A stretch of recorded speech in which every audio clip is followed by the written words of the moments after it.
হযরতে খুযাইমা রাদিয়াল্লাহু তাআলা আনহু বলেন, ইয়া রাসূলুল্লাহ, আমি এত কিছু জানি না, কিসের জন্য আল্লাহ রাব্বুল আলামিন আমার সম্মান বাড়িয়েছেন, কি জন্য আল্লাহ রাব্বুল আলামিন আমার মর্তবা বাড়িয়ে দিয়েছেন আমি জানি না, তবে আমি এতটুকু জিনিস জানি ইয়া রাসূলুল্লাহ, আমাদের অবস্থা তো এক সময় এমন ছিল, আমরা চন্দ্র সূর্যের পূজা করতাম, দেব দেবীর পূজা করতাম, তারকারাজির পূজা করতাম, গাছের পূজা করতাম, মাছের পূজা করতাম, কোনো আশ্চর্য আশ্চর্য জিনিস দেখতে পরে সেই জিনিসের পূজা আমরা করতাম। করতাম কি করতাম না, জোরে বলেন আমার ভাইরা। হযরতে খুযাইমা রাদিয়াল্লাহু তাআলা আনহু দু চোখের পানি ছেড়ে দিয়ে হযরতে খুযাইমা কান্না জড়িত কণ্ঠে বলতে লাগলেন, ইয়া রাসূলুল্লাহ, আমাদের অবস্থা তো একটা সময় এমন ছিল, আমরা গাছের পূজা করতাম, মাছের পূজা করতাম, দেব দেবীর পূজা করতাম, চন্দ্র সূর্যের পূজা করতাম। ইয়া রাসূলুল্লাহ, কোন আশ্চর্য আশ্চর্য জিনিস দেখলে পরে সেই আশ্চর্য জিনিসের পূজা আমরা করতাম। আপনি আমাদের মাঝে আসলেন, এসে মহান আল্লাহ পাক রব্বুল আলামিন সম্পর্কে আপনি আমাদের কাছে দাওয়াত দিলেন। ইয়া রাসূলুল্লাহ, এই জীবন, দুনিয়ার জীবন একটা জীবন, আখিরাতের জীবন আরেকটা জীবন। এই দুনিয়ার জীবনে মানুষ যা করবে, আমরা যা করব, আপনি আমাদের মাঝে মেসেজ দিয়েছেন। এই দুনিয়ার জমিনের সব কিছুর হিসাব আল্লাহ পাক রব্বুল আলামিনের কাছে আখিরাতের জীবনে দিতে হবে। হবে কি হবে না, জোরে বলেন ভাইরা আমার। হযরতে খুযাইমা রাদিয়াল্লাহু তাআলা আনহু বলেন, ইয়া রাসূলুল্লাহ, আপনি আমাদের মাঝে আসলেন, আল্লাহ পাক রব্বুল আলামিনের দাওয়াত দিয়েছেন, তাওহীদের দাওয়াত দিয়েছেন। ইয়া রাসূলুল্লাহ, আমরা কিন্তু আল্লাহ পাক রব্বুল আলামিনকে দেখি নাই, আপনারা দেখেছেন নাকি? হযরতে খুযাইমা রাদিয়াল্লাহু তাআলা আনহু বলছেন, ইয়া রাসূলুল্লাহ, আমরা কিন্তু আল্লাহ পাক রব্বুল আলামিনকে দেখি নাই। পরকালের জীবন সম্পর্কে আপনি আমাদেরকে দাওয়াত দিয়েছেন, আপনি আমাদেরকে বলেছেন, আপনার কথায় বিশ্বাস করে নিয়েছি। ইয়া রাসূলুল্লাহ, জাহান্নামের ভয়াবহতা সম্পর্কে আপনি আমাদেরকে দাওয়াত দিয়েছেন, আপনার জবান থেকে শুনেছি, বিশ্বাস করে নিয়েছি, গুনাহের কাজগুলি ছেড়ে দিয়েছি। আপনি আমাদের কাছে বলেছেন, আমরা এই দুনিয়ার জমিনের মধ্যে যেই কাজগুলি করব, সেই কাজগুলি সম্পর্কে আল্লাহ পাক রব্বুল আলামিনের কাছে হিসাব দিতে হবে। জান্নাত দেখি নাই, জাহান্নাম দেখি নাই, হাসর নাসর কিছুই দেখি নাই। আপনি আমাদের মাঝে আসলেন, নবুয়তের দাবি করলেন, আপনি আমাদেরকে বুঝালেন, আপনার কথা শুনে বিশ্বাস করে নিয়েছি। ইয়া রাসূলুল্লাহ, এতগুলি না দেখা জিনিস যদি আপনার জবান থেকে শুনে এক কথায় বিশ্বাস করে নিতে পারি, মদিনার বাজারে এই ইহুদির সঙ্গে একটা উট নিয়ে চুক্তি হয়েছে, একটা উট নিয়ে কথা হয়েছে। ইয়া রাসূলুল্লাহ, এই কথাটা কেন বিশ্বাস করে নিতে পারি না? চিল্লায়া কর না সুবহানাল্লাহ। আল্লাহর নবীর বুঝতে আর বাকি নাই। আমার ভাইরা, এই সম্মান দিয়েছেন কে, জোরে বলেন। খুযাইমার সম্মান বাড়িয়েছেন কে? আল্লাহ পাক রব্বুল আলামিন বাড়িয়েছেন। এই সম্পর্কে, এই ঘটনাগুলিকে কেন্দ্র করে হযরতে খুযাইমা রাদিয়াল্লাহু তাআলা আনহুর সম্মান দুঃশাহাদাতাইন আল্লাহ পাক রব্বুল আলামিনের কাছ থেকে ওহী এসেছে। ও নবী, আজ থেকে এই খুযাইমা যেই কোনো ব্যাপারে সাক্ষী দিবে, এই খুযাইমার একা সাক্ষী 2 জন সাক্ষী হিসেবে গণ্য হবে। কয়জন সাক্ষী হিসেবে? 2 জন সাক্ষী হিসেবে গণ্য হবে। আমার ভাইরা, ওই যে শুরুর কথা মনে আপনাদের আছে কিনা? 2 গোত্রের 2 জন, 2 ব্যক্তি তাদের নিজেদের গোত্র সম্পর্কে মর্যাদা শোনাতে শোনাতে তর্ক বিতর্কের মধ্যে পড়ে গিয়েছেন।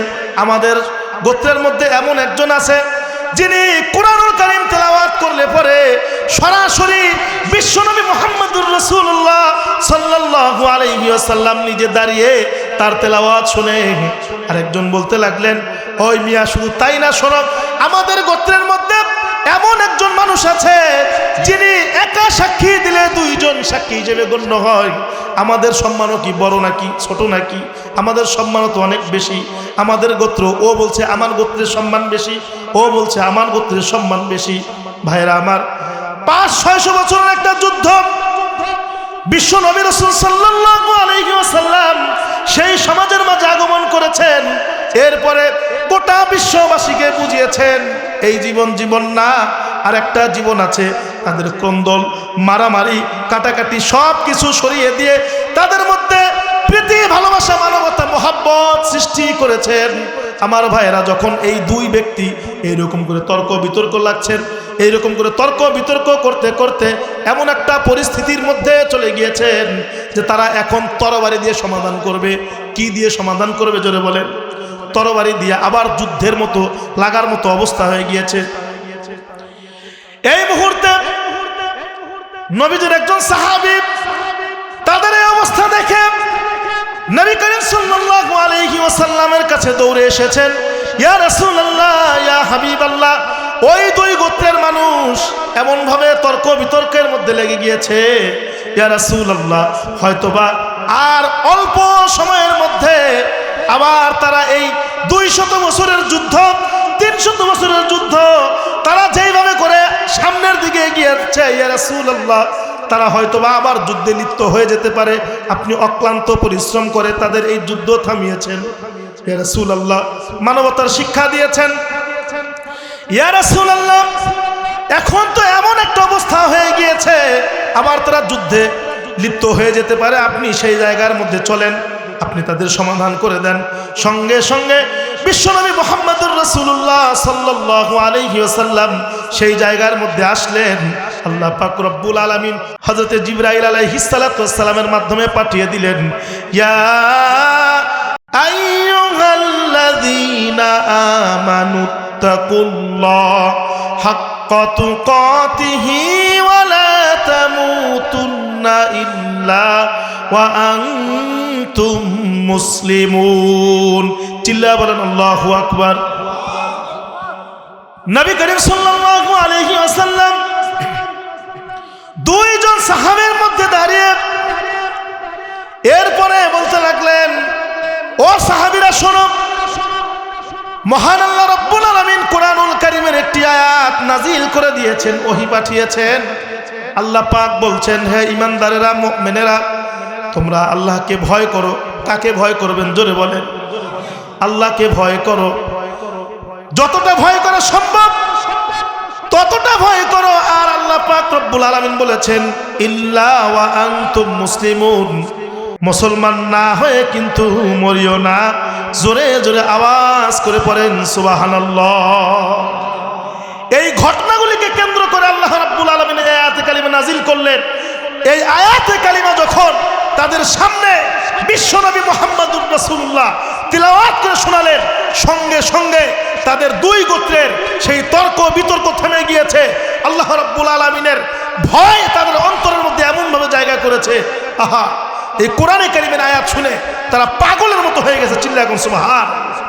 যে এতক্ষণ আমরা একজন মুমিন ভাই আরেকজনের সঙ্গে লাগার জন্য লিপ্ত হয়ে গেছিলাম, তর্ক বিতর্কের মধ্যে গিয়েছিলাম, না, এটা হতেই পারে না। আমার ভাইরা, সর্বপ্রথম কি আল্লাহ রাব্বুল আলামিনের ভয়। আলহামদুলিল্লাহ, আলহামদুলিল্লাহি নাহমাদুহু ওয়া নাস্তাঈনুহু ওয়া নাস্তাগফিরুহু ওয়া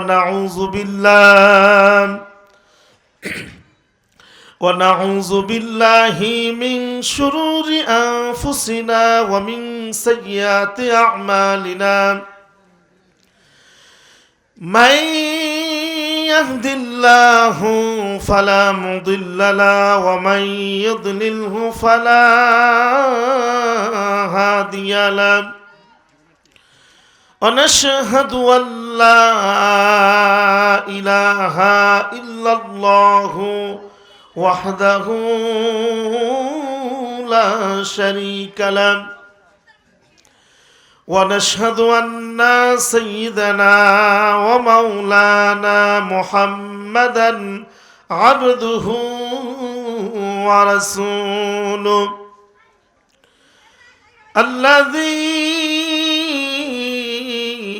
أرسله بالحق بشيرا ونذيرا وداعيا إلى الله بإذنه وسراجا وقمرا منيرا فقد قال الله تعالى في كلامه المجيد وفي فرقانه الحميد জবান খুলে আমার সাথে সবাই পড়েন আউযু বিল্লাহি মিনাশ শাইতানির রাজীম বিসমিল্লাহির রাহমানির রহিম ইয়া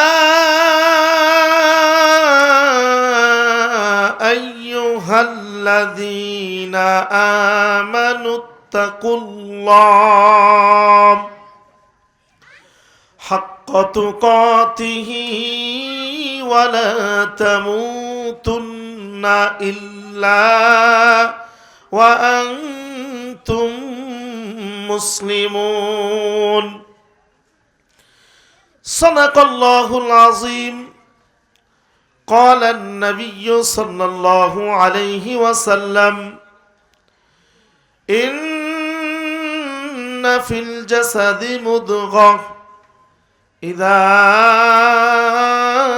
صلحت صلح الجسد كله وإذا فسدت فسد الجسد كله ألا وهي القلب صدق الله العظيم وقال الله تعالى إن الله وملائكته يصلون على النبي يا أيها الذين آمنوا صلوا عليه وسلموا تسليما নামাজের মধ্যে আমরা যে দুরূদ পড়ি দুরূদে ইব্রাহিমী সকলে পাঠ করি আল্লাহুম্মা সাল্লি আলা মুহাম্মাদিন ওয়া আলা আলি মুহাম্মাদ কামা সাল্লাইতা আলা ইব্রাহিম ওয়া আলা আলি ইব্রাহিম ইন্নাকা হামিদুম মাজিদ সবাই প্রাণ খুলে আল্লাহুম্মা বারিক আলা মুহাম্মাদিন ওয়া আলা আলি মুহাম্মাদ কামা বারাকতা আলা ইব্রাহিম ওয়া আলা আলি ইব্রাহিম ইন্নাকা হামিদুম মাজিদ বালাগাল উলা বিকামালিহি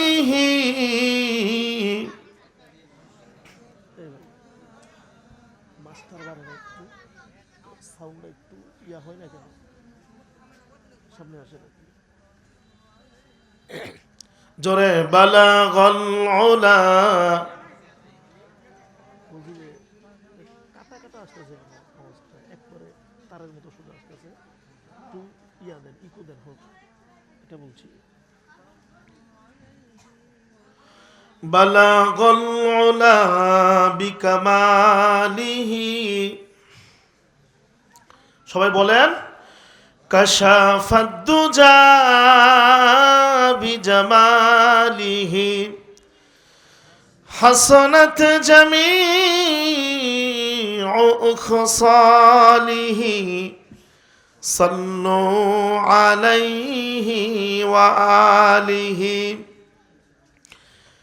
مدینہ مدینہ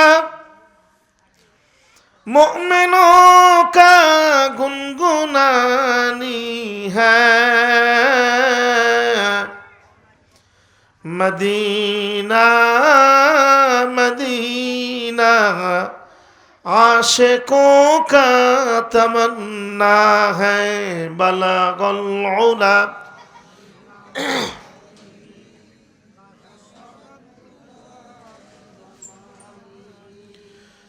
حسنت جميع خصاله صلوا عليه وآله لا إله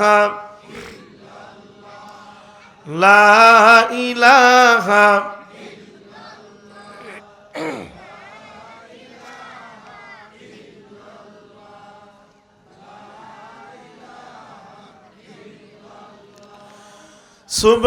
সুবহানাল্লাহ ওয়ালহামদুলিল্লাহ লা ইলাহা জোরে লা ইলাহা লা ইলাহা লা ইলাহা লা ইলাহা লা ইলাহা ইল্লাল্লাহু মুহাম্মাদুর রাসূলুল্লাহ। সবাই প্রাণ খুলে পড়ি সাল্লাল্লাহু আলাইহি ওয়াসাল্লাম। পাচুখার কান্দি ফোরকানিয়া নুরানিয়া হাফেজিয়া মাদ্রাসা ও এতিমখানার উদ্যোগে হাফেজ ছাত্রদের দস্তরবন্দি উপলক্ষে 40তম তাফসিরুল কোরআন মাহফিলের সমাপনী দিবসের সম্মানিত সভাপতি, আজকের মাহফিলের প্রধান বক্তা আখিরি মোনাজাত যিনি পরিচালনা করবেন, আলেমকুলের শিরোমণি, গোটা বাংলাদেশ সহ এশিয়া মহাদেশে আরও অন্যান্য দেশেও পরিচিত আফজাল আহমদ সিদ্দিকী আল কুরাইশি, জৈনপুর, ভারত, পীর সাহেব দামাত বারকাতুহুম। আল্লাহ পাক রব্বুল আলামিন তার হায়াতে বারাকা দান করুন। সবাই পড়ি আমিন। ভাইজান, আমরা বাচ্চারা, ছোট ছোট বাচ্চারা কথা বলছে, আমরা আমাদের পাশ থেকে থামিয়ে দেই। যার পাশে কথা বলছে সে থামিয়ে দেই, বয়ানের ধরন নষ্ট হয়ে যায়, খেয়াল নষ্ট হয়ে যায়। আজকের মাহফিলের সম্মানিত সভাপতি, দূর দূরান্ত থেকে আগত ইসলাম প্রিয় তাওহীদি জনতা, পর্দার অন্তরালে মা এবং বোনেরা, ছোট্ট ছোট্ট সোনামণি বাচ্চারা, আসসালামু আলাইকুম ওয়া রাহমাতুল্লাহি ওয়া বারাকাতুহু। আপনারা সবাই কেমন আছেন? এই মাহফিল পেয়ে আপনারা খুশি? আরেকবার বলেন তো আলহামদুলিল্লাহ। সম্মানিত উপস্থিতি, শুকরিয়া আদায় করলাম কার? জোরে বলেন, আরো জোরে চিৎকার মেরে বলেন কার? আল্লাহ পাক রব্বুল আলামিনের কাছে দরখাস্ত করছি, আল্লাহ পাক রব্বুল আলামিন আমাদের এই ভাইদেরকে কবুল করে নেন। সবাই পড়ি আমিন। আরো বাহিরে যারা ঘোরাফেরা করছেন, আমি তাদের জন্য দোয়া করব, যদি মাহফিলের প্যান্ডেলের মধ্যে চলে আসে একটা সুন্দর পরিবেশ নিয়ে, এরপর আমরা সামনের দিকে আগাবো। যেই সমস্ত যুবক ভাইয়েরা এখনো পর্যন্ত মাহফিলের বাহিরে ঘোরাফেরা করছেন, এই এলাকার অনেক মানুষ বিদেশে থাকে, থাকে না? অনেক যুবকেরা বিদেশেও যাবে কি না? অনেকে পাসপোর্ট জমা দিয়ে রাখছে। এই যুবক, বাহিরে ঘোরাফেরা করিস না। তোর হাতে ধরলাম যুবক, আমি একজন দিনী ভাই হয়ে তোর হাতে ধরলাম, তোর জন্য মহান মালিকের দরবারে দোয়া করলাম, আল্লাহ আমার যেই যুবক ভাই এখনই মাহফিলের প্যান্ডেলের মধ্যে চলে আসবে, তার বিদেশে যাওয়াটা তুমি সহজ করে দাও। সবাই পড়েন আমিন। সমস্ত প্রকারের বালা মুসিবত থেকে তাকে হেফাজত করো। সবাই পড়েন আমিন। কপাল যদি ভালো হয় তাহলে তো দৌড় দিবে মাহফিলের মধ্যে, আর যদি খারাপ হয় তাহলে কিছু করার নাই। আল্লাহ পাক রব্বুল আলামিন সবাইকে সমস্ত প্রকার বিপদ মালা মুসিবত থেকে হেফাজত করেন। সবাই পড়ে আমিন।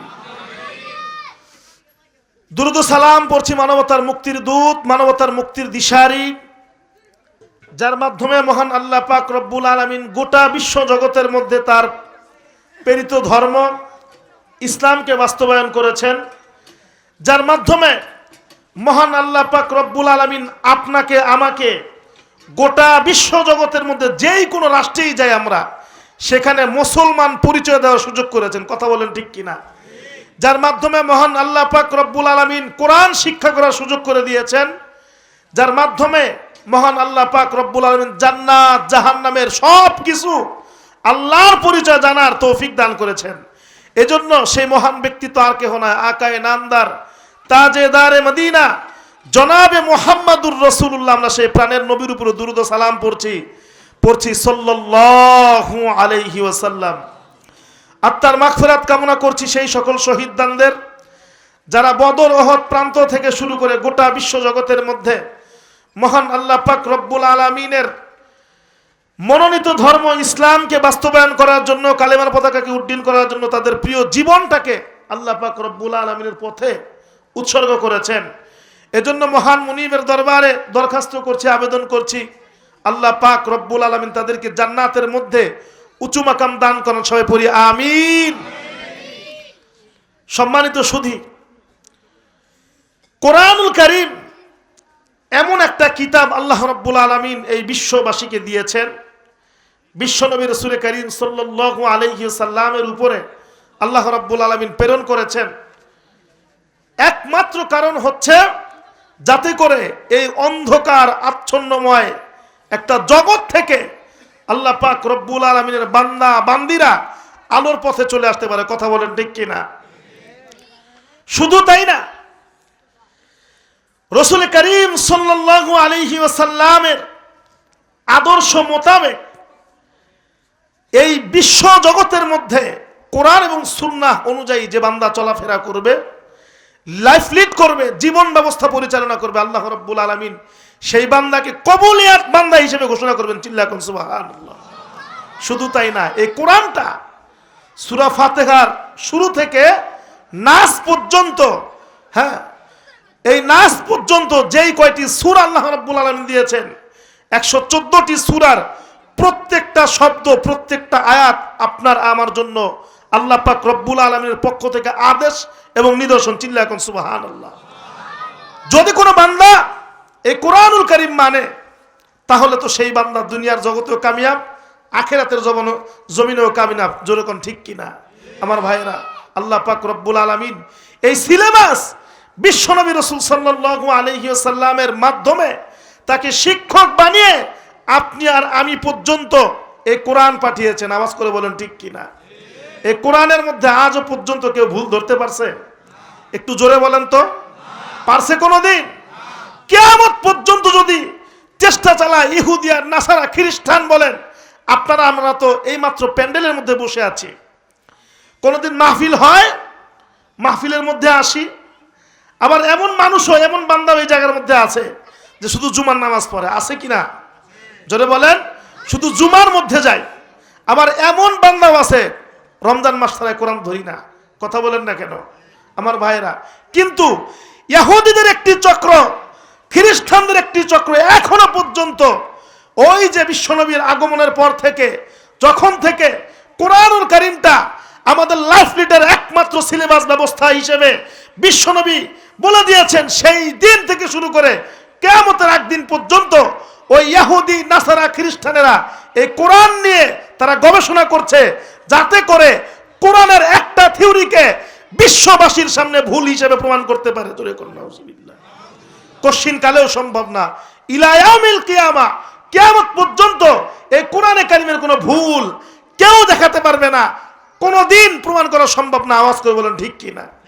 কারণ আল্লাহ রাব্বুল আলামিন বলেছেন, আলিফ লাম মিম যালিকাল কিতাব লা রাইবা ফি হুদাল লিল মুত্তাকিন। আওয়াজ করে বলেন আল্লাহু আকবার। কি বলেছেন আল্লাহ রাব্বুল আলামিন? যালিকাল কিতাব, এই কিতাব কোরআনুল কারীম, লা রাইবা ফি আই লা শাক্কা ফিহি ওয়া লা রাইবা, এই যে কোরআন, এই কোরআনের মধ্যে সংশয়ের কোনো অবকাশ নাই, ভুলের কোনো অবকাশ নাই, ভুল ধরার কোনো অবকাশ নাই। একমাত্র বিশুদ্ধ কিতাব এই কোরআনুল কারীম। চিল্লা এখন সুবহানাল্লাহ। যদি বিষয়টা আমার হতো, তাহলে আমি তো অন্য একটা বিষয়ের জন্য আলোচনা করছি, আয়াতে কালিমা তেলাওয়াত করছি, যদি এই বিষয়টা আমার হতো যে কোরআন নিয়ে আলোচনা, তাহলে আলহামদুলিল্লাহ আমি বুঝাতে পারতাম যে কোরআনটা কি আসলে। অত জ্ঞান তো আর আমার হয় নাই, সামথিং আপনাদেরকে একটু ধারণা দিতে পারতাম। যাই হোক, আমি আপনাদের সামনে কোরআনুল কারীমের একটি আয়াতে কালিমা তিলাওয়াত করেছি। মহান আল্লাহ পাক রব্বুল আলামিন বলছেন, ইয়া আইয়ুহাল্লাযীনা আমানুত্তাকুল্লাহ, হে ঈমানদারেরা, মুমিনেরা। কারা? ইহুদি, খ্রিস্টান, নাসারা, বৌদ্ধ, তাদেরকে বলছেন। কাদেরকে বলছেন? মুসলমানদেরকে, ঈমানদারদেরকে বলছেন আল্লাহ রাব্বুল আলামিন, ইয়া আইয়ুহাল্লাযীনা আমানু, হে ঈমানদারেরা, ইত্তাকুল্লাহ, তোমরা আল্লাহকে ভয় করো। কাকে ভয় করো? জোরে বলেন, আল্লাহকে ভয় করো। হাক্কা তুকাতিহি ওয়ালা তামুতুন্না ইল্লা ওয়া আনতুম মুসলিমিন, যতটা ভয় করা দরকার ততটা ভয় করো। লা তামুতুন্না ইল্লা ওয়া আনতুম মুসলিমিন। আর একটা কথা, মুসলমান না হয়ে কিন্তু মরিও না। প্রথমে বলছেন কি? হে ঈমানদারেরা। ঈমানদার সম্বোধন করে শেষে বলছেন ইল্লা ওয়া আনতুম মুসলিমুন, লা তামুতুন্না, মৃত্যুবরণ করিও না ঈমানদার মুসলমান হওয়া ব্যতীত। এই শব্দের অর্থে ব্যাখ্যায় আল্লামা ইমাম ইবনে কাসির রাহমাতুল্লাহি আলাইহি তিনি বলছেন, মুসলিমুন শব্দের অর্থ হচ্ছে আত্মসমর্পণ করা। জোরে বলেন, কি করা? আত্মসমর্পণ করা। কি করা? আত্মসমর্পণ করা। পুলিশ সংবাদ পাঠায় না, ওই সলিম উদ্দিন, তার বিরুদ্ধে এমনভাবে মামলা হয়েছে, তুমি আত্মসমর্পণ করো। তার মানে পালানোর চেষ্টা কইরো না, তুমি পালাইতে পারবা না, এরকম আছে না নাই? জোরে বলেন। এজন্য আল্লাহ রাব্বুল আলামিন বলছেন, দুনিয়ার জমিনের মধ্যে বান্দা পাঠিয়ে দিয়ে আল্লাহ পাক বলছেন, ঈমান আনছো, ভালো কথা, লা তামুতুন্না ইল্লা ওয়া আনতুম মুসলিমুন, ইল্লা ওয়া আনতুম মুসলিমুন, মৃত্যুবরণ করিও না মুসলমান হওয়া ব্যতীত। কে বলছেন? আপনি একবার আপনার দিক থেকে চিন্তা করেন তো, আপনি যেই সমাজের মধ্যে বসবাস করছেন, আপনি কি পরিপূর্ণ কোরআন মানছেন, হাদিস মানছেন, ইসলামের শরিয়া মানেন? জোরে বলেন। মানতে পারি না তো? পারি? জোরে বলেন, পারেন কি না? পারি না। যদি পরিপূর্ণ মানি, তাহলে আমাদের এলাকার মধ্যে সুদ বন্ধ হয় না কেন? কথা বলেন। আমাদের মধ্যে 5 ওয়াক্ত নামাজি নাই কেন? ওয়াক্তে ওয়াক্তে মসজিদটা খালি থাকে কেন? কথা বলেন, ঠিক কি না? আমার ভাইরা, রমজান মাস, যে রোজাকে আল্লাহ রাব্বুল আলামিন আপনার জন্য আমার জন্য ফরজ করে দিয়েছেন, সেই রোজা আমরা সঠিকভাবে আদায় করি না কেন?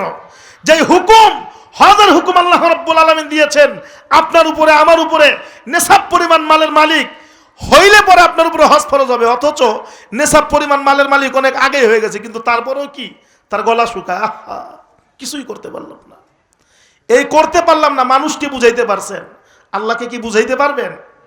জোরে বলেন, কথা বলেন, ঠিক কিনা? পারবেন কিনা? কশিন কালেও সম্ভব না আমার বন্ধুগণ। এজন্য আপনার মধ্যে, আমার মধ্যে আল্লাহ পাক রব্বুল আলামিন যেই নির্দেশ দিয়েছেন, সেই নির্দেশের নাও নাই, আমরা শুধু নাই নাই এটাই করি। কথা বলেন, ঠিক কিনা? যদি আল্লাহ পাক রব্বুল আলামিনের শরিয়া মোতাবেক আপনার জীবন চলতো, আমার জীবন চলতো, তাহলে সমাজের মধ্যে ওই 5 বছরের শিশুটার ধর্ষণ হইতো না। কথা বলেন, ঠিক কিনা? ব্যভিচার হইতো না, আরেকজনের বউ নিয়ে আরেকজন ভাইগা যেত না। কথা বলেন, ঠিক কিনা? হ্যাঁ, সুদে কেউ টাকা লাগাইতো না, ঘুষ খাইতো না। ঘুষ খাইয়া আবার গর্ব করে, আমার 5 তলা বাড়ি আছে। আছে না নাই? এমন এমন কুলাঙ্গার এই সমাজেও আছে, আমার সমাজের মধ্যেও আছে। কথা বলেন, ঠিক কিনা? যদি এই পৃথিবীর মধ্যে আল্লাহকে ভয় করার নীতি অবলম্বন করতো মানুষেরা, যদি এই পৃথিবীর মধ্যে আল্লাহ পাক রব্বুল আলামিনকে ভয় করত নামাজের মধ্যে, সব জায়গার মধ্যে, তাহলে এই দেশের মধ্যে এত অকারেন্স হতো না। আওয়াজ করে বলেন, ঠিক কিনা? আমার ভাইরা, কিন্তু কি নাই, আমরা মুসলমান দাবি করি, অথচ আমাদের মধ্যে সেই আল্লাহ পাক রব্বুল আলামিনের ভয় নাই। আওয়াজ করে বলেন, ঠিক কিনা? আমার ভাইরা, এজন্য আল্লাহ রাব্বুল আলামিন বলছেন, ইল্লা ওয়া আনতুম মুসলিমুন, মুসলমান না হয়ে কিন্তু মরিও না। ইল্লা হরফে ইস্তিসনা, আল্লাহ পাক নির্দেশ দিচ্ছেন মুসলমান না হয়ে কিন্তু মরিও না। অথচ আমাদের অবস্থা দেখছেন, আমাদের চলন বলনে আল্লাহর হুকুম নাই, নবীর সুন্নত নাই। আমার সংসার যেভাবে পরিচালনা করতে হবে সেইভাবে নবীর সুন্নত নাই, কোরআনের আদেশ নাই। আমার বিবাহযোগ্য মেয়েটা পর্দা ছাড়া সমাজের মধ্যে চলছে, আল্লাহর হুকুমকে আমি ভয় করি না, খুশি তেমন চলছে, কথা বলেন ঠিক কিনা? আমার ছেলেটা লাফাঙ্গা হয়ে গিয়েছে, আল্লাহর হুকুমের ধারে কাছেও নাই, আমি বাবা হিসেবে আমার সন্তানটাকে নির্দেশও দিতে পারি না, সেই ভয়টাও আমার কলিজার মধ্যে নেই, কথা বলেন ঠিক কিনা? অথচ আপনি বাবা, আমি বড় ভাই, আপনি বড় ভাই, সমাজের স্বামী, সমাজের একজন বিচক্ষণ ব্যক্তি, কিন্তু কি নাই আমাদের মধ্যে? আল্লাহর ভয় নাই। যদি ভয় থাকতো, এই সমাজ থাকতো সুশীল সমাজ।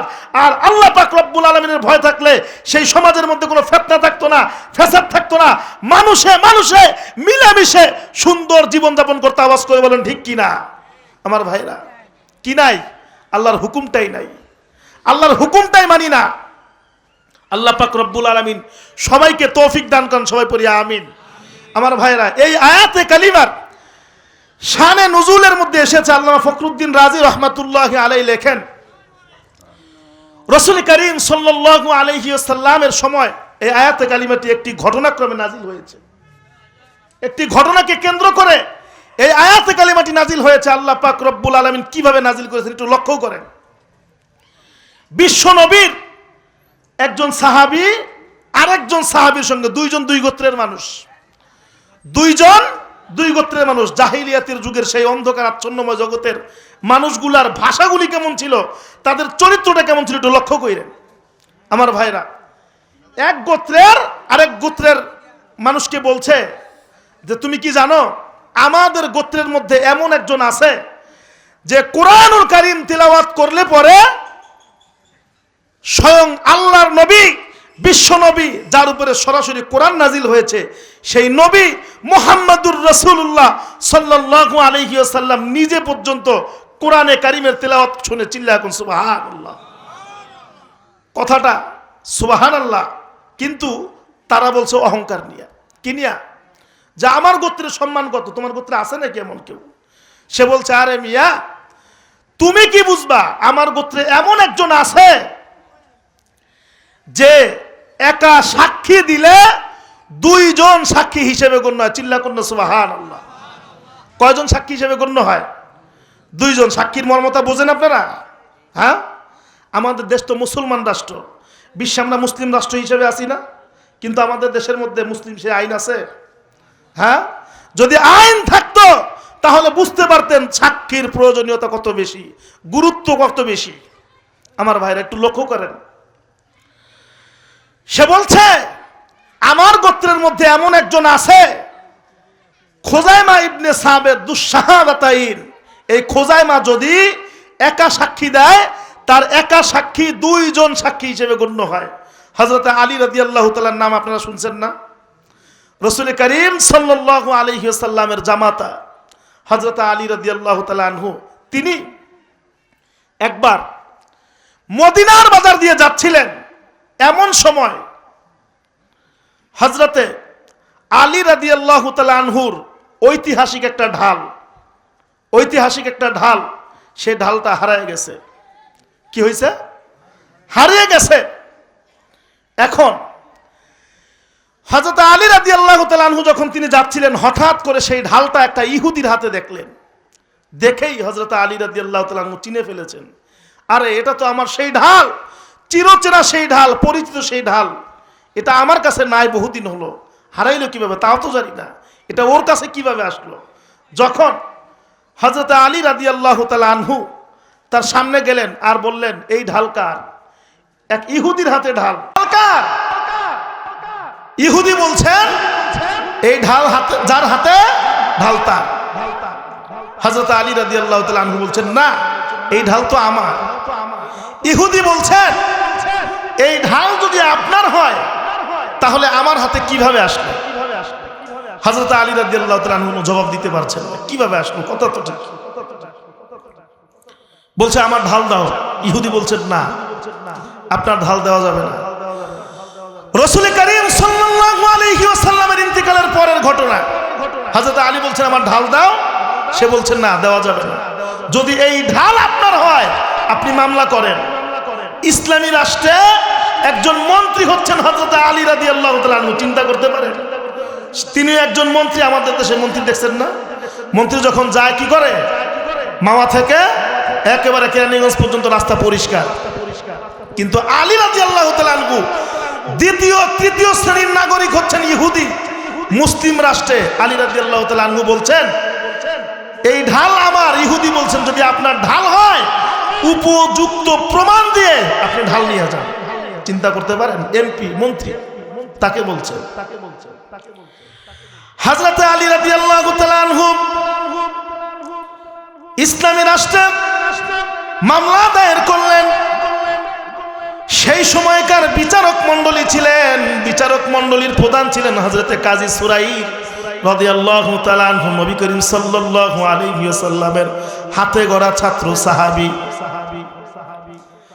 হযরতে আলী রাদিয়াল্লাহু তাআলা আনহু বলছেন, হে কাজী সুরাইর, আমার একটা ঢাল, ঐতিহাসিক একটা ঢাল, ইসলামের ইতিহাসের অঙ্গ প্রত্যঙ্গ এর মধ্যে জড়িয়ে আছে, আপনি জানেন। হে কাজী সুরাইর, ইহুদি তার ঢাল হিসাবে আমার কাছে বলছেন, কিন্তু আমি বলেছি আমার ঢাল।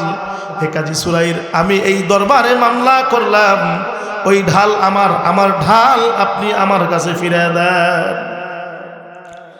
কাজী সুরাইর বলছে, ইহুদির নামে যেহেতু মামলা হয়েছে তাকে ডাকো। ডাকা হলো, দুইজনই আসলো। অমুক তারিখে ডেট হবে, আপনারা দুইজন আসবেন। যেহেতু আপনি ঢাল আপনার দাবি করেছেন, আলী রাদিয়াল্লাহু তাআলা আনহুকে বলা হলো, আপনার ঢাল যদি আপনি এটা হয়েই থাকে তাহলে দুইজন সাক্ষী উপস্থিত করে এরপরে এই ঢাল আপনি নিয়ে যাবেন। চিল্লায়া করুন না সুবহানাল্লাহ। গুরুত্ব বোঝেন একটু ভাইরা আমার।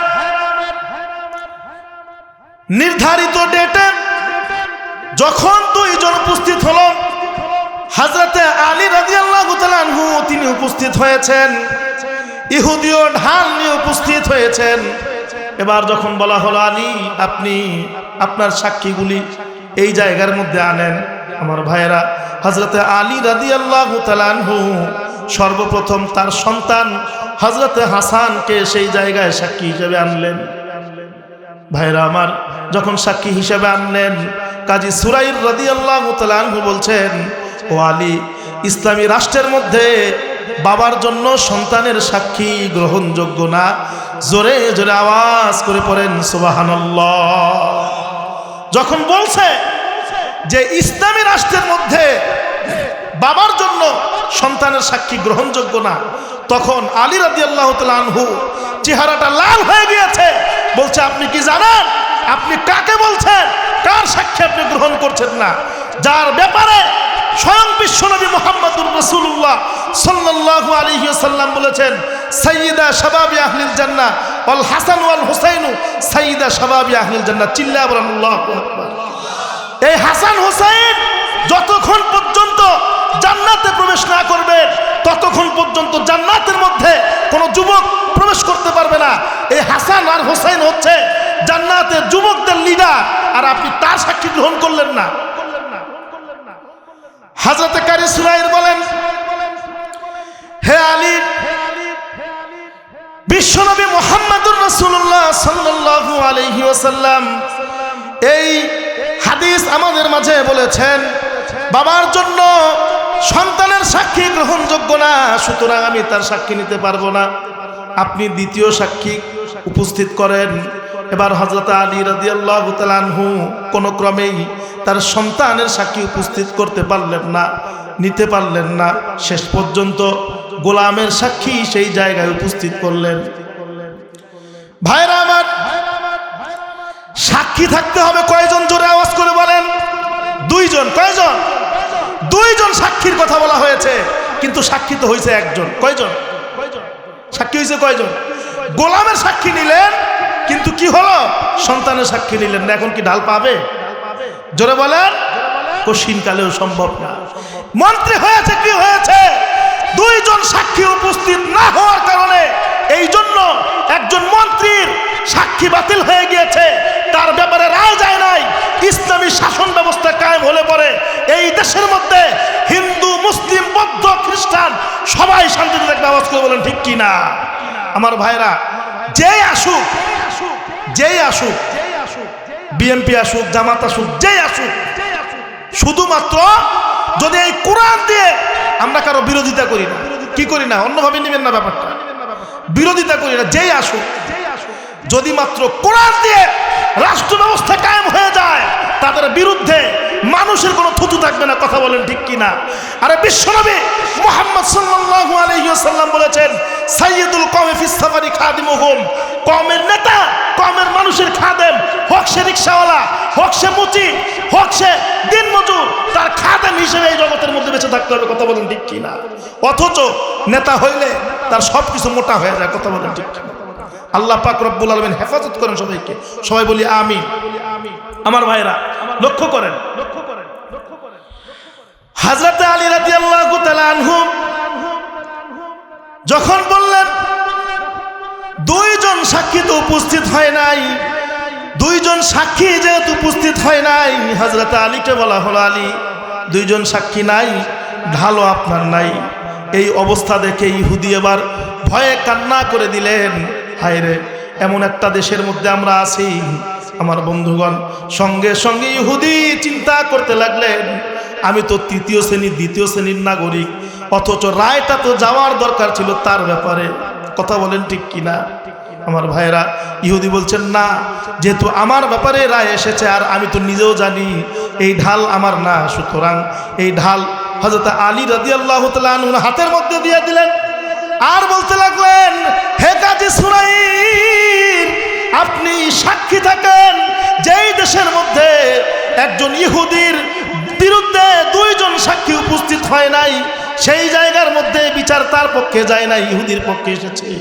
আমি আপনাদের সামনে কবুল করে নিলাম, লা ইলাহা ইল্লাল্লাহু মুহাম্মাদুর রাসূলুল্লাহ। জোরে পড়েন, লা ইলাহা, লা ইলাহা।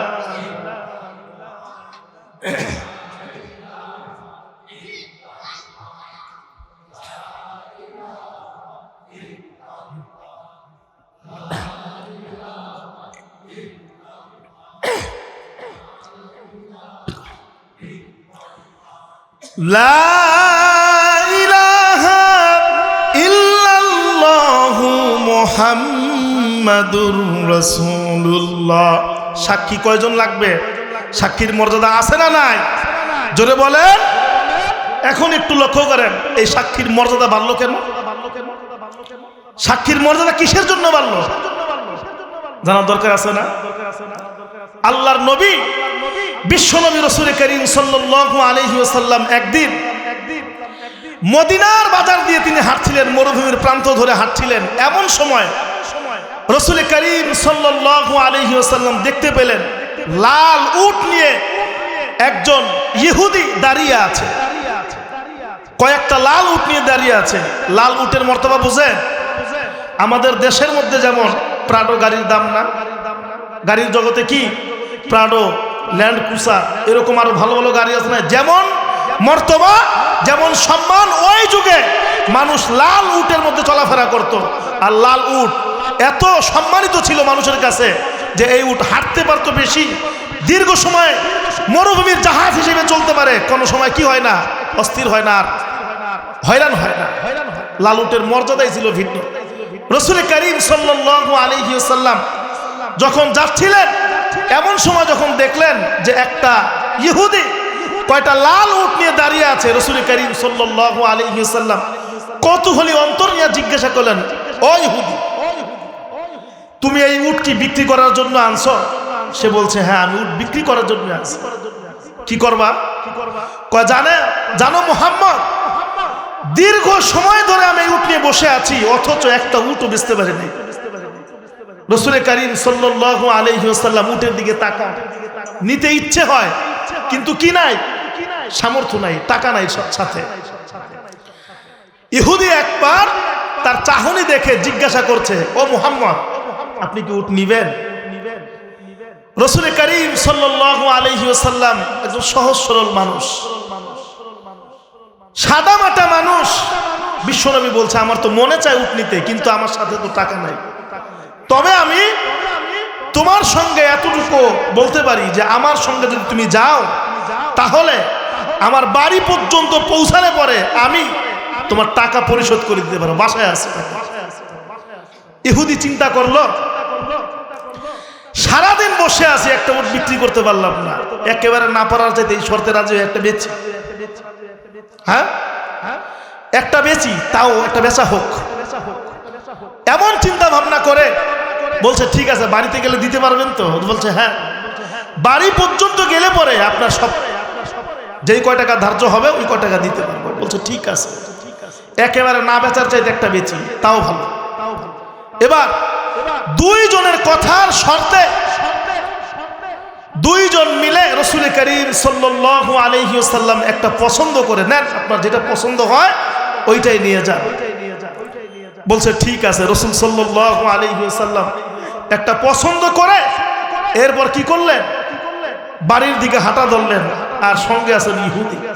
আমার বন্ধুগণ, যখন যাচ্ছিলেন এক পা দুই পা করে যখন যাচ্ছিলেন, গ্রামের পথ ধরে, মরুভূমির পথ ধরে যখন যাচ্ছিলেন, এমন সময় আমরা যখন কোরবানির উট কিনে, গরু কিনে আনি, জন্তু কিনে আনি, বাজার থেকে যখন হাট থেকে কিনে আনি, আমাদের আশেপাশের ভাইয়েরা জিজ্ঞেস করে না কত দিয়ে আনছো, কত দিয়ে আনছো, জিজ্ঞেস করে কিনা জোরে বলেন? এরপরে যখন দামটা বলেন আবার তারা খুশি হয় না যে জিতছো জিতছো, এমনই তো।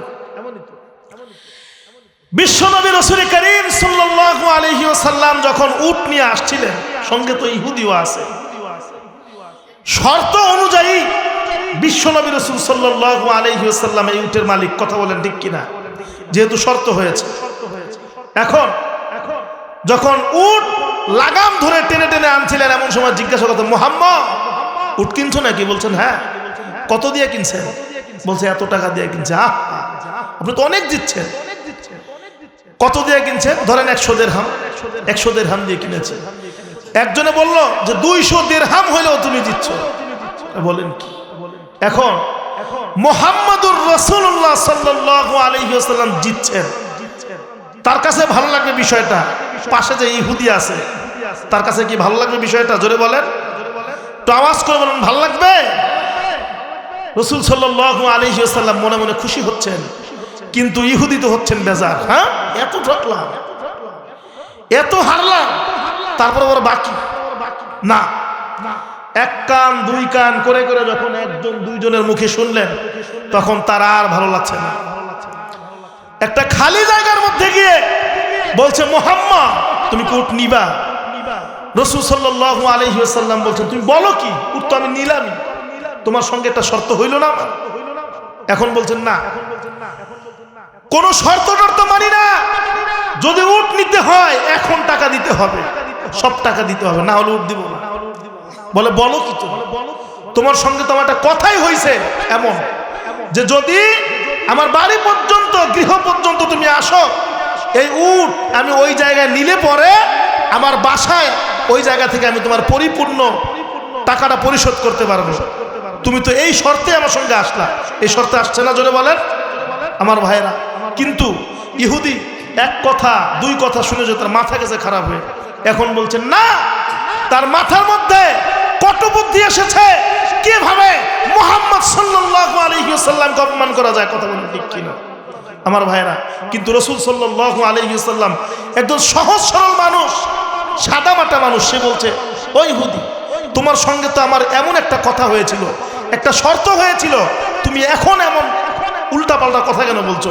ইহুদি বলছেন না, তোমার সঙ্গে আমার এমন কোনো কথাই হয় না। জোরে কর নাউযুবিল্লাহ। কথা হয়েছিল কি হয় নাই? হয়েছিল না? এখন ইহুদি কি বলছে? তোমার সঙ্গে আমার এমন কোনো কথাই হয় না। চিন্তা করতে পারে? লোভ মানুষকে কত নিচে নামায়, চিন্তা করে আমার ভাইয়েরা। রাসূল করিম সাল্লাল্লাহু আলাইহি ওয়াসাল্লাম বলছেন ইহুদি, তোমার সঙ্গে আমার এমন কথা হয়েছে, তুমি একবার চিন্তা করে দেখো।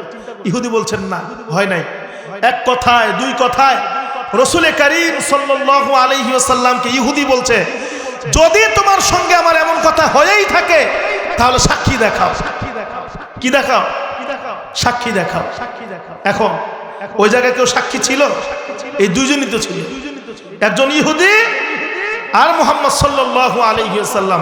এখন এই রকম দুইজনের তর্ক বিতর্কের কারণে আমরা যেরকম রাস্তার মধ্যে ঝগড়া লাগলে একজন দুইজন করে অনেক মানুষ হই না? হই কি না? এরকম করে আস্তে আস্তে একজন করে আসতেছে আসতেছে আর বলছে ব্যাপারটা কি। এরকম যখন জানে সবাই এক কথাই বলে ঠিকই তো, মুহাম্মদ আপনি সাক্ষী দেখান।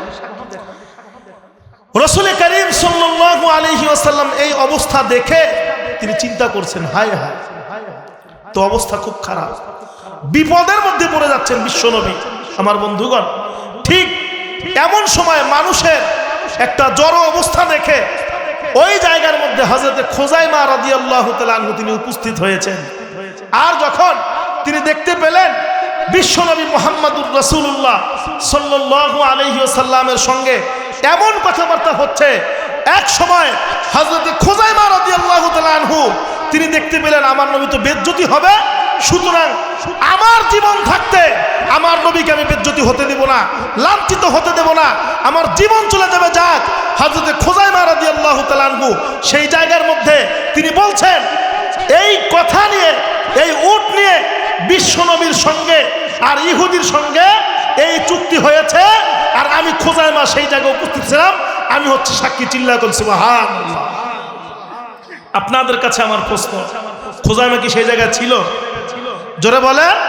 কিন্তু কি আমার নবীকে লাঞ্ছিত করতে দেওয়া হবে না।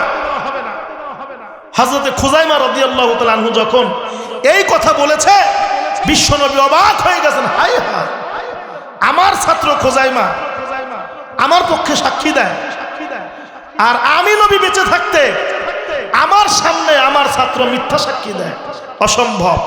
আমি নবী দুনিয়াতে বেঁচে থাকতে যদি তাদের এই অবস্থা হয়, না জানি আমি মরে গেলে তাদের অবস্থা কি হয়। কথা বলেন ঠিক কিনা? একজন আদর্শ নায়ক, গোটা বিশ্ব জগতের মধ্যে একজন আদর্শ ম্যান, যার আদর্শ সম্পর্কে স্বয়ং আল্লাহ রাব্বুল আলামিন বলেছেন, লাকাদ কানা লাকুম ফি রাসূলিল্লাহি উসওয়াতুন হাসানাহ, তোমাদের জন্য উত্তম আদর্শ, অনুপম আদর্শ মুহাম্মদুর রাসূলুল্লাহ সাল্লাল্লাহু আলাইহি ওয়াসাল্লামের মধ্যে। আওয়াজ করে বলেন ঠিক কিনা? সেই নবীর পক্ষে সাক্ষী আসছে। এখন তো সাক্ষী বানায়, টাকা দিলে সাক্ষী হয়। কথা বলেন, আছে না? কিন্তু চিন্তা করেন, বিশ্ব নবীর পক্ষে সাক্ষী যাচ্ছে, কিন্তু নবীজি এটা মেনে নিতে পারছেন না যে আমি এসেছি হারাম আর হালালের মধ্যে পার্থক্য করতে, আমি এসেছি সত্য এবং মিথ্যার মধ্যে পার্থক্য করতে। আমারই ছাত্র খুযাইমা আমার সম্পর্কে সাক্ষী দেয়, অথচ সাক্ষী মিথ্যা, এটা তো আমি মেনে নিতে পারি না। বলছে, খুযাইমা তুমি তো সেই জায়গা ছিলা না। হযরত খুযাইমা রাদিয়াল্লাহু তাআলা আনহু বলছেন, না আমি ছিলাম। পেশ লাগছে না? একজনের পক্ষে সাক্ষী আছে, ইহুদির পক্ষে সাক্ষী আছে। হ্যাঁ, এখন যার পক্ষে সাক্ষী আছে তার পক্ষেই তো যাবে রায়। কথা বলেন ঠিক কিনা? ইহুদির পক্ষে তো সাক্ষীও নাই, আর অন্যান্য ইহুদিরাও তার পক্ষে, ইহুদির পক্ষে সাক্ষী দিবে না, কারণ তারা ভালো করেই জানে মুহাম্মদুর রাসূলুল্লাহ সাল্লাল্লাহু আলাইহি ওয়াসাল্লাম চিরন্তন সত্যবাদী একজন মানুষ, যাকে মক্কার কুরাইশ কাফেররা পর্যন্ত বিশ্বাস করত। চিল্লায়া বলুন সুবহানাল্লাহ। মুহাম্মদ মিথ্যা বলতে পারে না। কথা বলেন ঠিক কিনা? এখন তারা সবাই চুপ, অথচ খুযাইমা রাদিয়াল্লাহু তাআলা আনহু বলছেন সেই জায়গায় আমি ছিলাম, আর এমন চুক্তি হয়েছে আমি ছিলাম। আমার ভাইরা, বিশ্বনবী রাসূল সাল্লাল্লাহু আলাইহি ওয়াসাল্লাম বলছেন, খুযাইমা এদিকে আসো। এক সাইডে নিলেন, খুযাইমা তুমি কি ছিলা? বলছেন, আমি তো জানি না। তাহলে তুমি যে মিথ্যা সাক্ষী দিলা, আমি নবী বেঁচে থাকতেই তোমাদের এই অবস্থা, বলছে সেটা আমি জানি না। এমন সময় এই অবস্থা দেখে সরাসরি আল্লাহ পাক রব্বুল আলামিন সেই জায়গার মধ্যে হযরত জিবরাইল আলাইহিস সালাতু ওয়াস সালামকে পাঠিয়ে দিলেন, নিরেট একটা মেসেঞ্জার, যার পক্ষ থেকে যিনি মেসেজ বহন করেছেন, কোনদিন কশ্চিনকালে কোনো ভুল মেসেজ দেয় নাই। মুহাম্মদুর রাসূলুল্লাহ সাল্লাল্লাহু আলাইহি ওয়াসাল্লামের সামনে এসে এরপরে বলতে লাগলেন, ইয়া রাসূলুল্লাহ, এই খুযাইমা আজ থেকে যেই সাক্ষী দিবে, এই খুযাইমার একা সাক্ষী দুঃশাহাদাতাইন, দুইজন সাক্ষী হিসেবে গণ্য হবে। আওয়াজ করে বলেন সুবহানাল্লাহ। আর এই খুযাইমা যে সাক্ষী দিয়েছে সে চিরন্তন সত্য কথা বলেছে। আওয়াজ করে বলেন সুবহানাল্লাহ। ওহী আসছে কার পক্ষ থেকে? জোরে বলেন। আল্লাহ পাক রব্বুল আলামিনের পক্ষ থেকে ওহী এসেছে, এটা কি আর মিথ্যা হইতে পারে? জোরে বলেন ঠিক কিনা?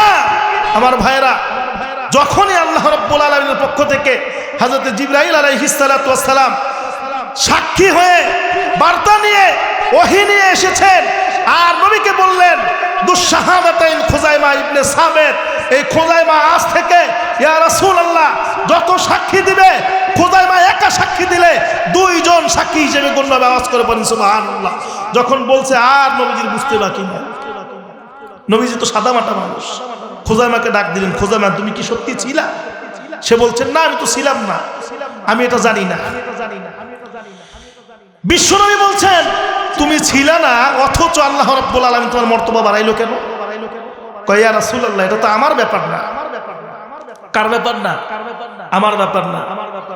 মিয়ানে আ শিকমা শুকর মুসে, মিয়ানে আ শিকমা শুকর মুসে, কিরামান কাতিবিরা হাম খবর নিস। ইয়া রাসূলুল্লাহ এটা হচ্ছে আশিক আর মাসুকের ব্যাপার, এটা আমি জানি না। কি না? আমি জানি না। তাহলে তোমার মর্তবা বাড়াইলো কেন? হযরত খুযাইমা রাদিয়াল্লাহু তাআলা আনহু বলছেন ইয়া রাসূলুল্লাহ সেটাও আমি জানি না, কিসের জন্য বাড়াইলো আল্লাহর কাছে জিজ্ঞেস করেন। তবে আমি এতটুকু জানি। কয় কি জানো সেইটাই বলো আমার। হযরত খুযাইমা রাদিয়াল্লাহু তাআলা আনহু বলেন ইয়া রাসূলুল্লাহ আমি এত কিছু জানি না, কিসের জন্য আল্লাহ রাব্বুল আলামিন আমার সম্মান বাড়িয়েছেন, কি জন্য আল্লাহ রাব্বুল আলামিন আমার মর্তবা বাড়িয়ে দিয়েছেন আমি জানি না। তবে আমি এতটুকু জিনিস জানি ইয়া রাসূলুল্লাহ আমাদের অবস্থা তো এক সময় এমন ছিল, আমরা চন্দ্র সূর্যের পূজা করতাম, দেব দেবীর পূজা করতাম, তারকা রাজির পূজা করতাম, গাছের পূজা করতাম, মাছের পূজা করতাম।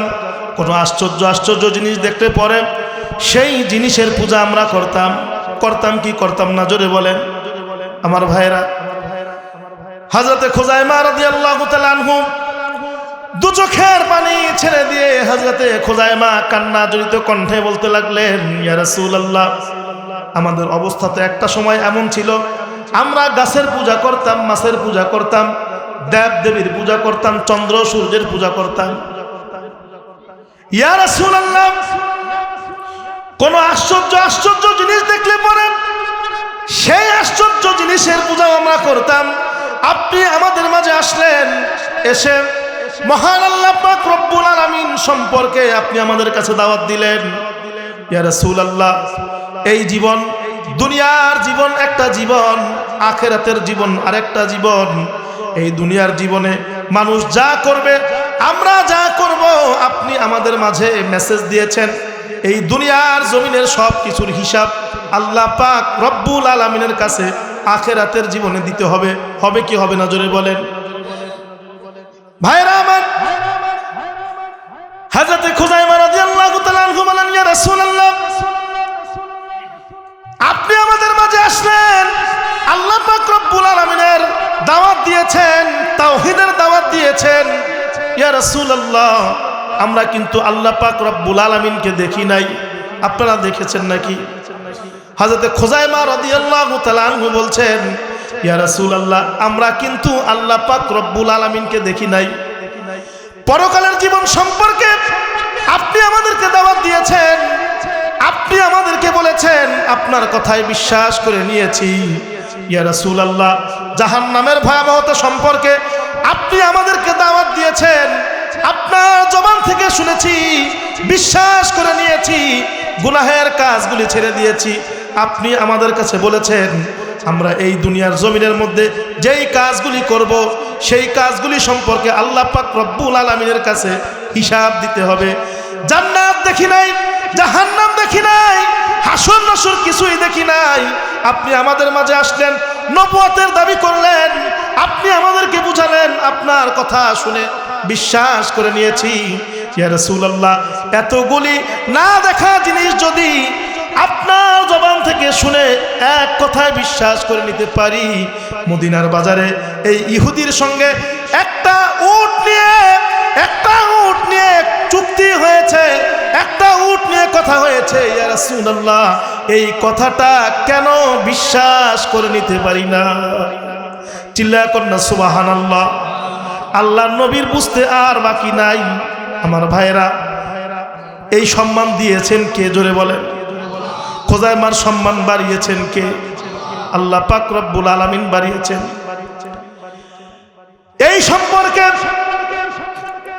এই ঘটনাগুলিকে কেন্দ্র করে হযরতে খুযাইমা রাদিয়াল্লাহু তাআলা আনহুর সম্মান দুঃশাহাদাতাইন আল্লাহ পাক রব্বুল আলামিনের কাছ থেকে ওহী এসেছে, ও নবী আজ থেকে এই খুযাইমা যেই কোনো ব্যাপারে সাক্ষী দিবে, এই খুযাইমার একা সাক্ষী দুইজন সাক্ষী হিসেবে গণ্য হবে।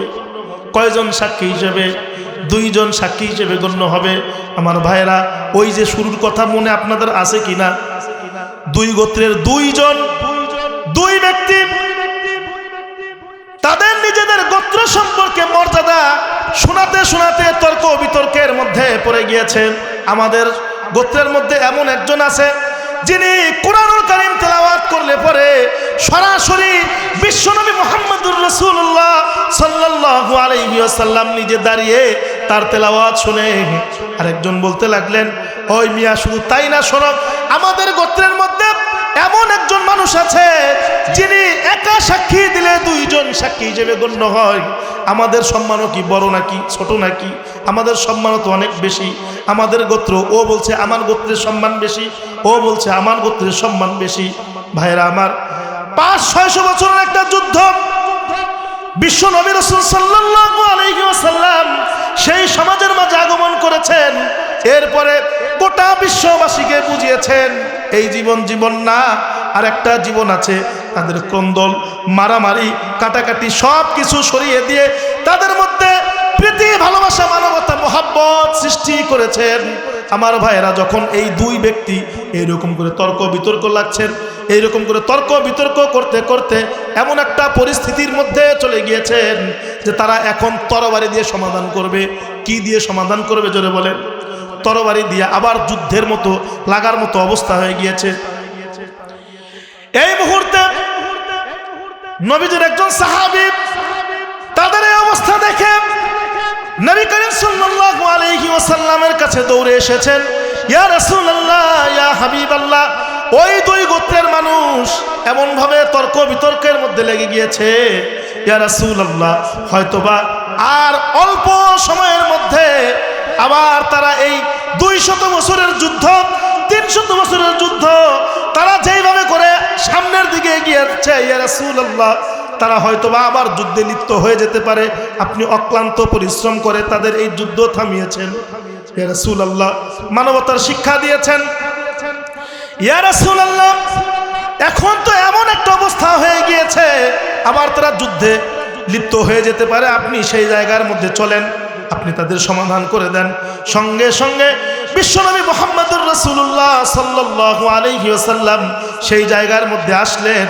আল্লাহ পাক রব্বুল আলামিন হযরতে জিবরাইল আলাইহিস সালাতু ওয়াস সালামের মাধ্যমে পাঠিয়ে দিলেন, ইয়া আইয়ুহাল্লাযীনা আমানুত্তাকুল্লাহ হাক্কা তুকাতিহি ওয়া লা তামুতুন্না ইল্লা ওয়া আনতুম মুসলিমুন। চিল্লা বলেন আল্লাহু আকবার। নবী করিম সাল্লাল্লাহু আলাইহি ওয়াসাল্লাম দুইজন সাহাবীর মধ্যে দাঁড়িয়ে এরপরে বলতে লাগলেন, ও সাহাবীরা শোনো, মহান আল্লাহ রাব্বুল আলামিন কুরআনুল কারীমের একটি আয়াত নাজিল করে দিয়েছেন, ওহী পাঠিয়েছেন। আল্লাহ পাক বলছেন, হে ঈমানদারেরা, মুমিনেরা, তোমরা আল্লাহকে ভয় করো। কাকে ভয় করবেন জোরে বলেন? আল্লাহকে ভয় করো।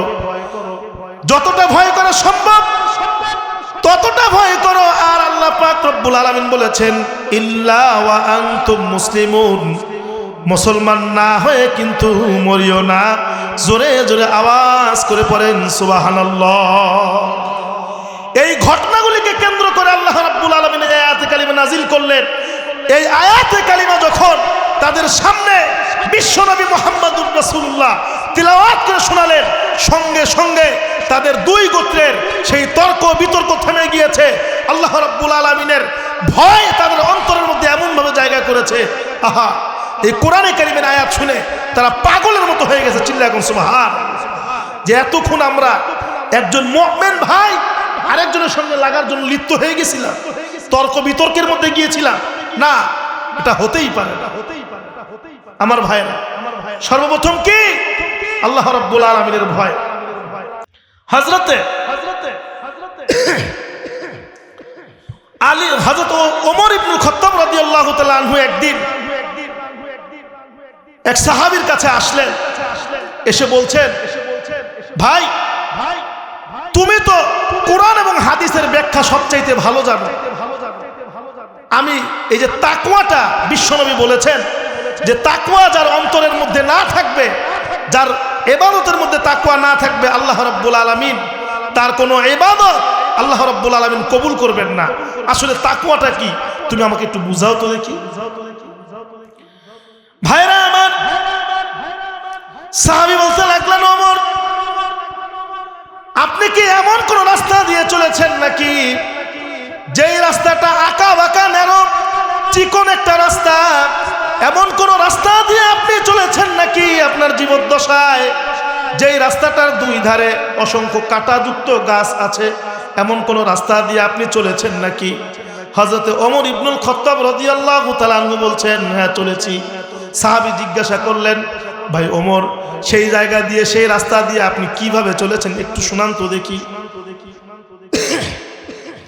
হযরত ওমর ইবনুল খাত্তাব বলেন, সেই রাস্তা দিয়ে আমি অনেক সাবধানতার সঙ্গে আমার শরীরের জামাটাকে আটো সাটো করে এরপরে উকি দিয়ে দিয়ে সেই রাস্তা পার হয়েছি, চলেছি।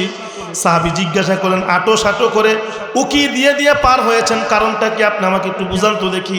হযরত ওমর ইবনুল খাত্তাব রাদিয়াল্লাহু তাআলা আনহু বলছেন, আমি এই জন্য সেই জায়গা দিয়ে উকি দিয়ে দিয়ে চলেছি কারণ রাস্তার মধ্যে অসংখ্য কঙ্কর বিছানো ছিল, রাস্তার দুই ধারে অনেক কাঁটাযুক্ত গাছ ছিল, যাতে করে উকি দিয়ে দিয়ে যদি না চলতাম, বেছে বেছে যদি না চলতাম, তাহলে কাঁটার আঘাতে আমার ওই কঙ্করের আঘাতে আমার পা ফুটে যেত, ক্ষত বিক্ষত হয়ে যেত, আর কাঁটার আঘাতে আমার শরীরটা ক্ষত বিক্ষত হয়ে যেত, আমার জামাটা ছিঁড়ে যেত।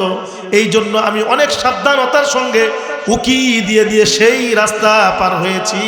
জোরে জোরে আওয়াজ করে পড়েন সুবহানাল্লাহ। এবার সাহাবী বলতে লাগলেন, ভাই ওমর শোনো, তাকওয়াটা হচ্ছে এমন একটা জিনিস, আপনি যেই সমাজের মধ্যে থাকবেন সেই সমাজের মধ্যে মিথ্যা আছে, সেই সমাজের মধ্যে খুন আছে, রাহাজানি আছে, ধর্ষণ আছে, সুদ আছে, ঘুষ আছে, আছে না নাই জোরে বলেন? মিথ্যার সয়লাব আছে, সমস্ত গুনাহের কাজ আছে। হযরতে সাহাবা একরাম বলতে লাগলেন, সাহাবী বলতে লাগলেন, ভাই ওমর শোনো, সেই সমাজের মধ্যে এত এত গুনাহের কাজ আছে, এমন গুনাহের মধ্য থেকে তুমি তোমার শরীরটাকে বাঁচিয়ে, তোমার নফসটাকে বাঁচিয়ে অন্তরের মধ্যে আল্লাহ পাক রব্বুল আলামিনকে জায়গা করে সেই সমাজের মধ্যে চলেছো, যাতে করে তোমাকে গুনাহের গ্লানি স্পর্শ করতে না পারে।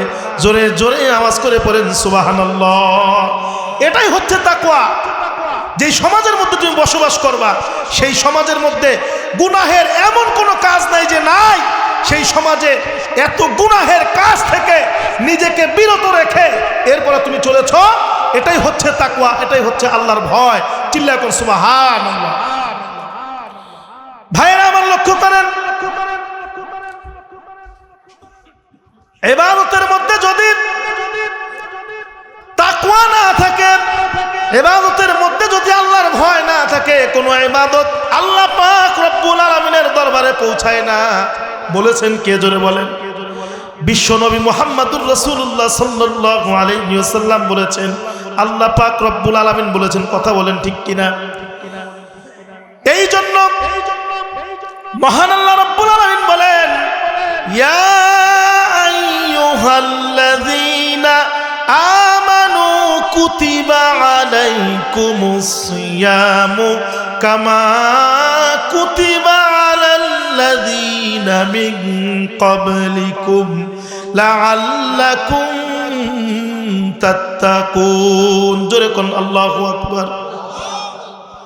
মহান আল্লাহ রাব্বুল আলামিন বলেন, হে ইমানদারেরা, মুমিনেরা, তোমাদের উপরে সিয়ামকে ফরজ করা হয়েছে, রোজাকে ফরজ করা হয়েছে, যেমনি ভাবে ফরজ করা হয়েছিল তোমাদের পূর্ববর্তীগণের উপরে। কেন ফরজ করা হয়েছে? কিসের জন্য ফরজ করা হয়েছে? আল্লাহ পাক রব্বুল আলামিন আয়াতের শেষ অংশে বলছেন লাআল্লাকুম তাত্তাকুন, যাতে করে তোমরা এই রোজা থেকে তাকওয়া অর্জন করতে পারো। কি অর্জন করতে পারো? তাকওয়াটা অর্জন করতে পারো। বলেছেন কে? সরাসরি আল্লাহ রাব্বুল আলামিন বলছেন। এজন্য রোজা যে রাখবো আমরা, মনের মধ্যে অন্তরের মধ্যে ভয় থাকবে কার? আরো জোরে চিৎকার মেরে বলেন কার? সব কিছুর মধ্যে তাকওয়া। যদি তাকওয়া না থাকে, এই যে 50 বছর 60 বছর 70 বছরের একটা জীবন পাইলাম, 12 বছর 13 বছর বয়সে বালেগ হইলাম, যত ইবাদত করলাম, লোক দেখানো কোনো ইবাদত আমি রোজা রাখছি, হুকুম কার? জোরে বলেন না হুকুম কার? আল্লাহ রাব্বুল আলামিনের হুকুম। এটা কি মানুষের হুকুম? খুশি করার জন্য কাকে খুশি করবে? আল্লাহকে না।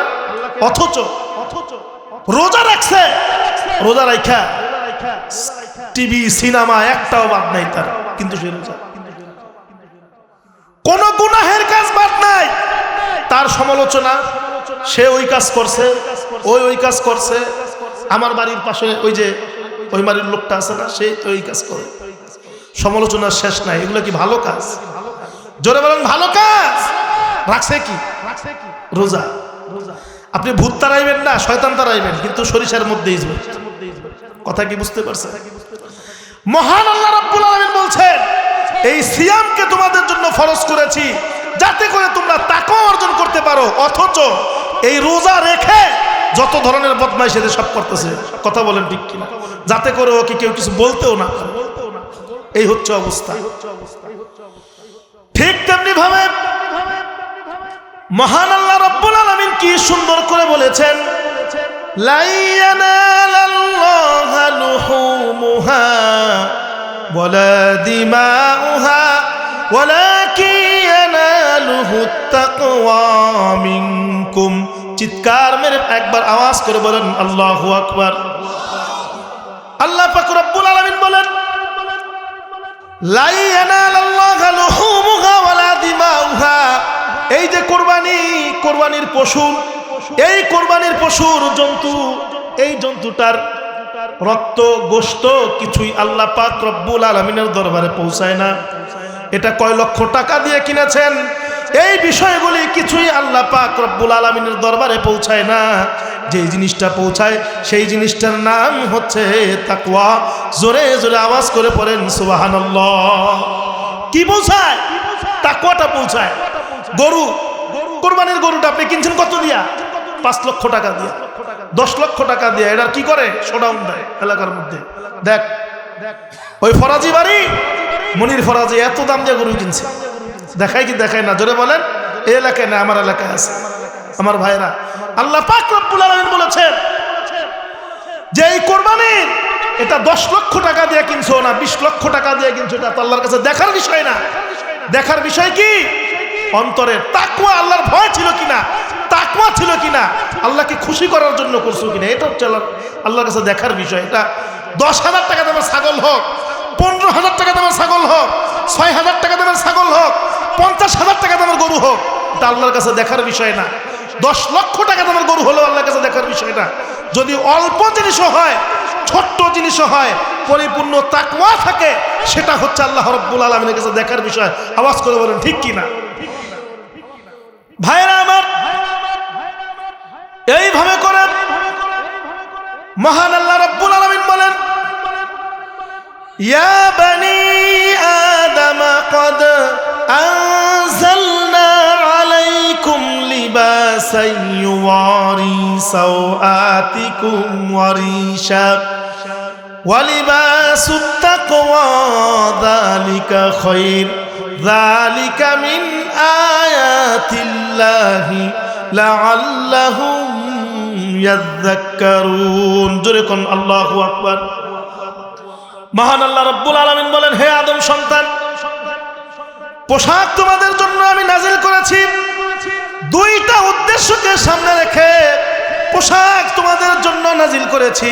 একটা হচ্ছে এই পোশাক দিয়ে তোমরা লজ্জাস্থান ঢাকবা, আর একটা হচ্ছে এই পোশাক থেকে তোমরা তাকওয়া অর্জন করবা। জোরে জোরে আওয়াজ করে পড়েন সুবহানাল্লাহ। কি করবা?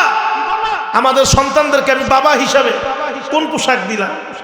আমি নিজে কোন পোশাক পরলাম?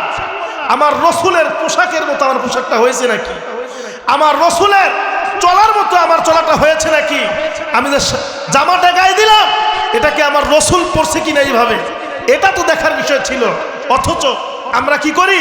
আমাদের মতো এখন তো ইদানিং এমন পোশাক দেখলাম আমি, সুবহানাল্লাহ, আল্লাহ হেফাজত করে গিয়ে জাতিকে, হাঁটু যেটা একটা বালেক পুরুষের জন্য ফরজ, যদি সতর্ক হয় তাহলে কি কবিরা গুনাহ হয়? ইচ্ছাকৃত করবে। আহা, সেই যুবকেরা ইদানিং দেখলাম এখানে সিরা, এটা নাকি স্টাইল তাদের কাছে। চিন্তা করছে এই পোশাক আপনার যুবতী মেয়েটাকে, আপনার যুবতী মেয়েটা যেই পোশাকটা পরলো সেটা তো আপনার টাকায় কিনা। কথা বলেন না কেন? আপনার স্ত্রীকে আপনি এমন পোশাক কেন দিবেন কিনে? সুন্দর দেখলেই তো হবে না রে ভাই। কিয়ামতের দিন এই পোশাক কিনে দেওয়ার জন্য আল্লাহ রাব্বুল আলামিনের কাছে জবাবদিহিতা আছে না নাই? জোরে বলেন। অথচ আমরা সব ভুলে গেছি, মনে হয় আমাদের মনে যা চায় আমরা তাই করি। বিষয়টা তো এমন না। গভীর মনোযোগ। সমস্ত বিষয়গুলি যেই বান্দা সঠিকভাবে মানতে পারবে, যেই বান্দা সঠিকভাবে সমস্ত বিষয়গুলি তার অন্তরের মধ্যে ফিট করতে পারবে, আল্লাহ রাব্বুল আলামিন সুন্দর করে বলেছেন, ইন্না আকরামাকুম ইনদাল্লাহি আতকাকুম। আল্লাহ পাক রব্বুল আলামিন ঘোষণা করছেন, আমার কাছে মর্যাদাবান, আমার কাছে সম্মানিত ওই ব্যক্তি, আমার কাছে সম্মানিত ওই ব্যক্তি যার অন্তরের মধ্যে ছিল তাকওয়া, আল্লাহর ভয়। জোরে জোরে কোন সুবহানাল্লাহ। আপনার পরিবারটা আপনার কথা চলে না, আপনার বালেক সন্তানটা, মেয়ে ছেলে আপনার কথা চলে না, আপনি দিন শিক্ষা দিতে পারেন নাই, আপনি একজন সফল বাবা না, আপনি একজন সফল ভাই না, আপনি একজন সফল বড় সন্তান না, কি না? এর জবাবদিহিতা আল্লাহ রাব্বুল আলামিনের দরবারে আছে না নাই? আল্লাহ পাক বলছেন, ওই বান্দা আমার কাছে মর্যাদাবান। কে বলছেন? জোরে বলেন, বলছেন কে? আমার কাছে মর্যাদাবান ওই বান্দা যার অন্তরের মধ্যে রয়েছে তাকওয়া। আমাদের অন্তরের মধ্যে তাকওয়া আছে। আল্লাহ পাক রব্বুল আলামিন এই তাকওয়াকে ধারণ করে সমাজে, রাষ্ট্রে, পারিবারিক জীবন, আন্তর্জাতিক জীবন, সমস্ত জীবনের মধ্যে আল্লাহ রাব্বুল আলামিন চলার তৌফিক দান করুন। সবাই পড়ি আমিন। আমাদের যিনি প্রধান আলোচক, প্রধান বক্তা আমাদের মাঝে চলে এসেছেন, আল্লাহ রাব্বুল আলামিন আমরা যতটুকু আলোচনা শুনলাম, আল্লাহ পাক রব্বুল আলামিন আমাদেরকে সঠিকভাবে, আল্লাহ পাক রব্বুল আলামিন আমাদেরকে সঠিকভাবে এগুলো মানার তৌফিক দান করুন। সবাই বলি আমিন। ওয়া আখিরু দাওয়ানা আলহামদুলিল্লাহি রাব্বিল আলামিন। আসসালামু আলাইকুম ওয়া রাহমাতুল্লাহি ওয়া বারাকাতুহু।